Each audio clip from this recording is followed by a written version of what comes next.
I'm Martin Rhodes, the Chief Executive of the Scottish Fair Trade Forum. This year we're marking the 10th anniversary of Scotland being a fair trade nation, but fair trade has a history here in Scotland and elsewhere which goes back much further. And this year's theme for World Fair Trade Day is Reimagine the Economy, Regenerative Businesses for the Future. And as a Scottish contribution to World Fair Trade Day, I'm here to talk to people involved with organisations that have been engaging with fair trade for some time now here in Scotland and contributing to the social economy. I'm joined by Scott Erwin of Greencity Wholefoods, Senga Gall of Equal Exchange, and Martin Meteyard, who's been involved with both and a number of other organisations as well. I'll start with you, Martin, in terms of, you've been involved, as I say, for a number of years with this. What were your key ideas in terms of when you were first getting involved in this, in terms of back in the 1980s? Yep, I joined Greencity Wholefoods Worker Cooperative in 1983, and obviously it was a worker cooperative, as I say, with quite strong ethical values. And there was another organisation called Campaign Coffee Scotland, which was at that time importing coffee from Tanzania and instant coffee, and then also from Nicaragua. And they approached us asking us if we would distribute the products, and after a bit of toing and froing, we agreed to take them on and distribute them to our retail customers and also food co-ops that buy from us. And we then jointly organised a conference called Solidarity Through Trade in May 1986. And that was really the start of a journey which ended up with creating, out of Campaign Coffee Scotland, a new cooperative called Equal Exchange. I think that's a good point to bring Senga in terms of Senga, you work for Equal Exchange. Just to give us some idea of how Equal Exchange has developed since that time when it was first set up. Yeah, so we grew as a co-op, started importing, selling, as well as coffee, tea, nuts, Palestinian olive oil, cocoa sugar. We went through some difficult times and then joined with Equal Exchange in America, which is also a worker cooperative with over 100 members. And now we've also joined with what was Fulham Mill and is Tropical Whole Foods in Sunderland, and we're transitioning them to join the co-op, so that'll be another 20 members. So we're still mission-based, still organised as a worker co-op with all the employees having an equal share. And that's just how we see business. Sure. Yeah. And Scott, Martin made mention of Greencity Wholefoods, and obviously you work for them in terms of, again, really how has that developed over the years? Yes, well, we're now 60 strong members, so you've got a different atmosphere from when I started, where it was like maybe 20, 22 people sort of thing. So you've got 60 different pairs of eyes and pairs of ears that are aware of what's going on. And I think we've always prided ourselves in having within our business DNA is ethics, and it's good to see fair trade diversifying and increasing the range and the offering and supporting our producers in the global south. Earlier this week I had a conversation with one of the producer representatives, Fátima Ismael, who is from the SOPPEXCA cooperative in Nicaragua, coffee cooperative. La trazabilidad del café se logra y alcanza a través de la organización cooperativa. Y un aspecto muy importante es ese empoderamiento de los pequeños productores en su organización. Pues el modelo cooperativo se basa en principios de economía social. Las propiedades y bienes que se van adquiriendo con esfuerzos, ¿verdad?, son propietarios los asociados. Por tanto, el capital de una cooperativa es de sus asociados en su totalidad. Just in terms of what Fátima was saying there, come back to you, Scott, in terms of, you mentioned in terms of both yourself and saying about social mission, how important is the social economy in terms of what Greencity Wholefoods does? Yeah, the social economy, but it can take many forms, but certainly the cooperative model and for me democratising the supply chain is like a key pillar there, and I think it's what for me sets fair trade apart from other logos that you see on products, where you know that actually rather than someone else deciding where that money goes, that premium spent, it's creating community within these organisations, and then they, for me, most importantly, that they decide where that premium's spent, whether it's in healthcare, clean water, education, or wherever. But for me, the most important thing is it's coming from them. There's a great Scottish saying, if it's no fares, it's no furrs, and I think that's something that resonates with fair trade, definitely.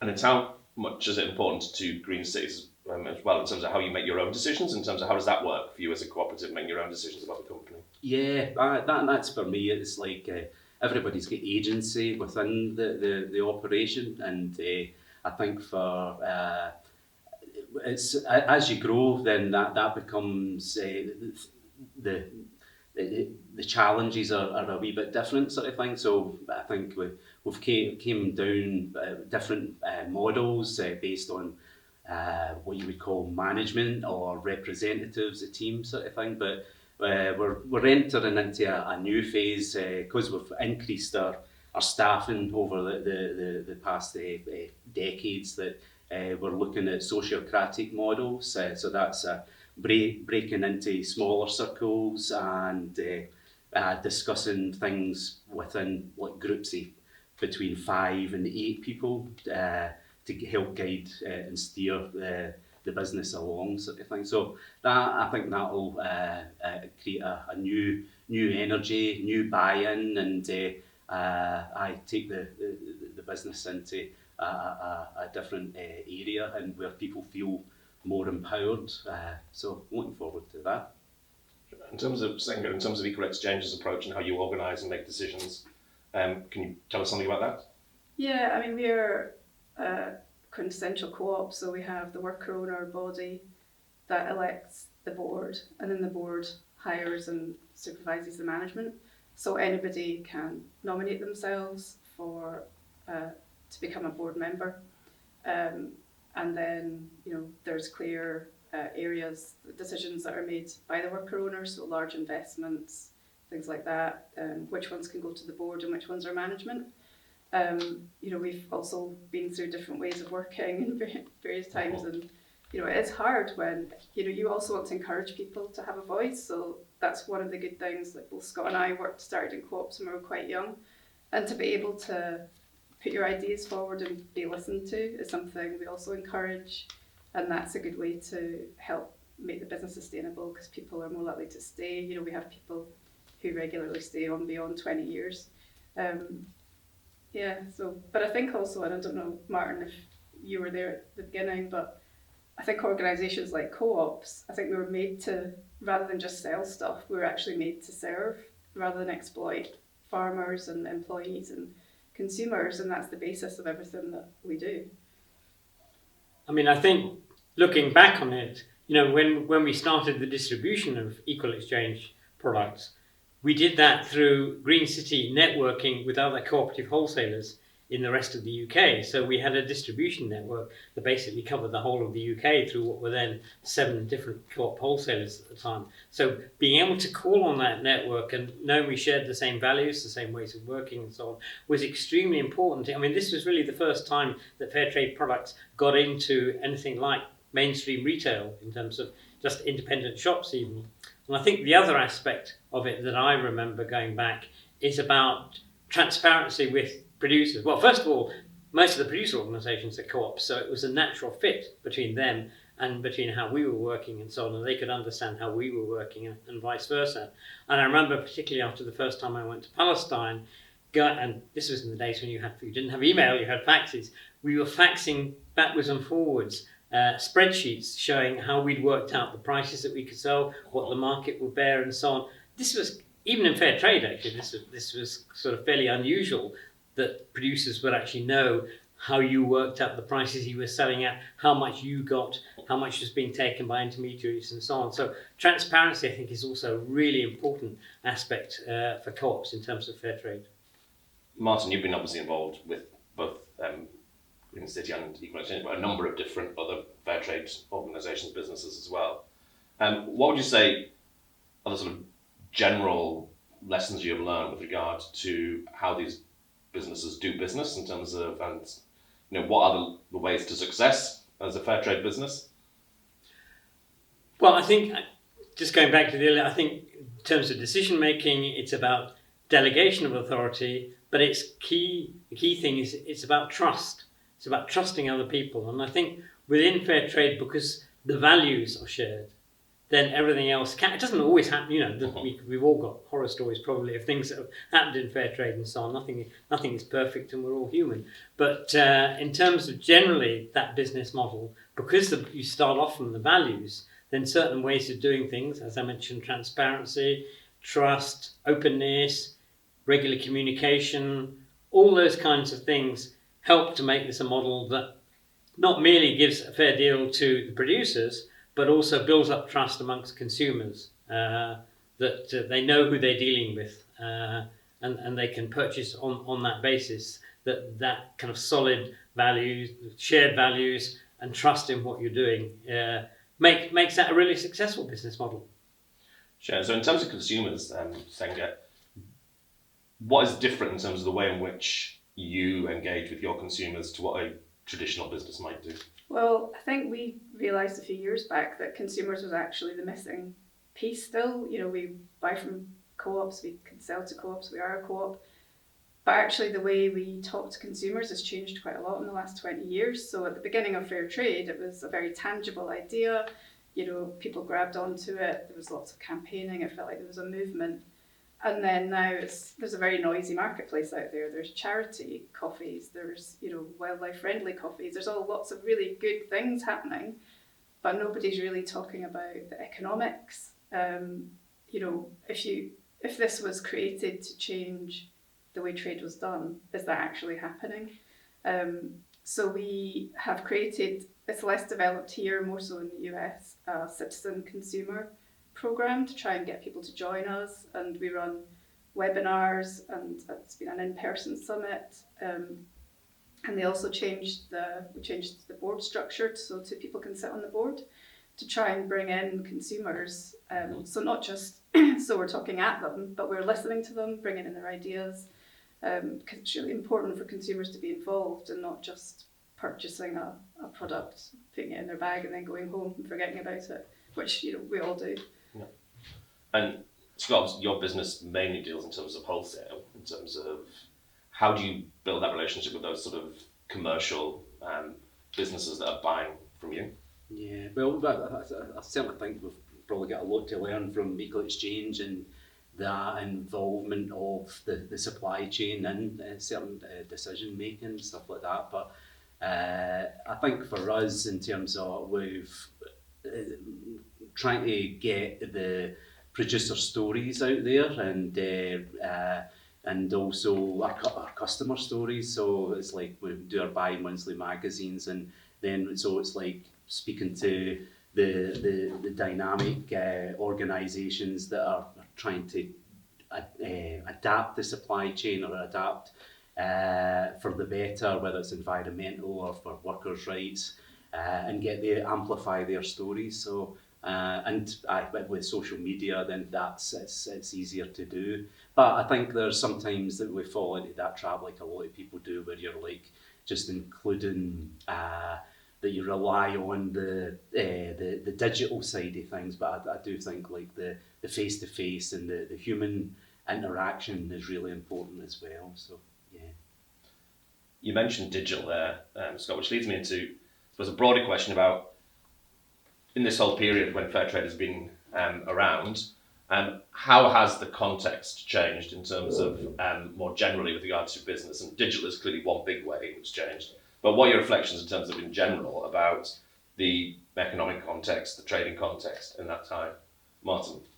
Well, I suppose the most obvious thing is that we can now talk directly to producers online, which is just night and day in terms of the kind of contact you have and so on. I mean, I remember when I went to Peru in, I think it was 2002, 2003, and one of the villages we went to, which was a part of one of the coffee crops, they just had their first telephone installed in the village. That was the level of communication then. Now, as I say, we can regularly communicate with producers, whether it's in Palestine, whether it's in Peru, all that kind of, that's a complete game changer in terms of fair trade and making sure the producer voice is heard at all times.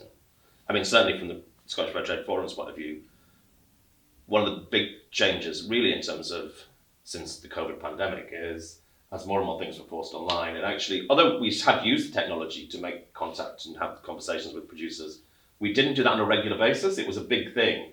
And then with the pandemic, we suddenly realised actually this technology is there, we can use it. Not just when we want to do a particular one-off event with somebody, but actually to have an ongoing relationship where you're in regular contact.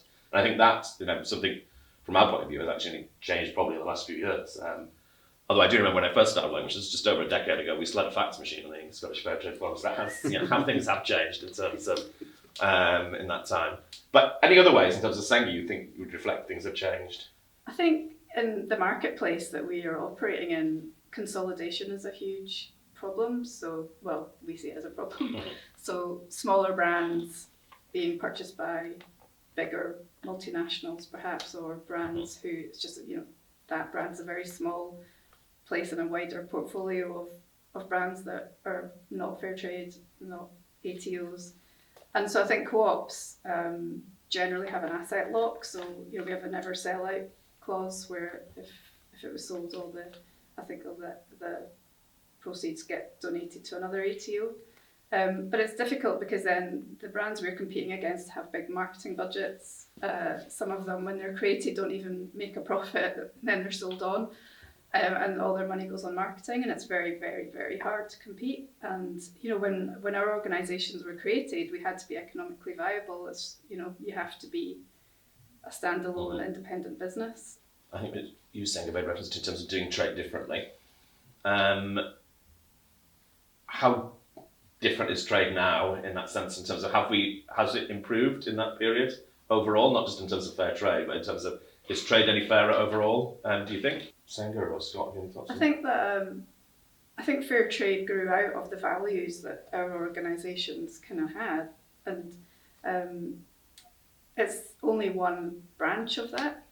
And I think Rink from AEUS said recently that if you ask people to join your teeny tiny model in trying to change a system that fundamentally oppresses people, it doesn't sound that exciting, but that's fundamentally what actually we're trying to do, not just sell stuff. And it's right the way from the people who grow the coffee to the people who drink it, and joining them together, and that hasn't changed, and that's what we're trying to do. And people do that in different ways, but that hasn't changed. Yeah, it's a hard thing to quantify, but I think it is the cooperative model. For me, it creates community, and when people get together, magic things happen, and that's by creating community. Then you're exchanging ideas, you're forming relationships and bonding, and one thing can lead to another, and it's so as I said, it's really difficult to quantify. But for me, everything's positive about community creation.